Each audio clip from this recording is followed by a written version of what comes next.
We tested the effect worn tires have on stopping distance. 60 miles per hour on a wet road. 3 sets of tires, each with different tread depths. And 1 professional driver. When the driver accelerated to 60 miles per hour, watch what happened when he tried to stop. While your actual distances may vary, it took him nearly 10 additional car lengths to stop on worn tires. So, when will you stop?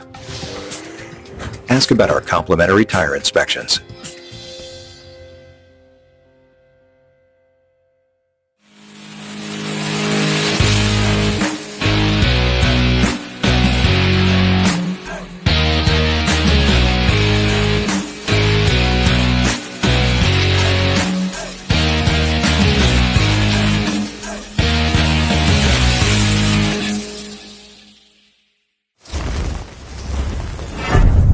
Louis Automotive. Family drives us.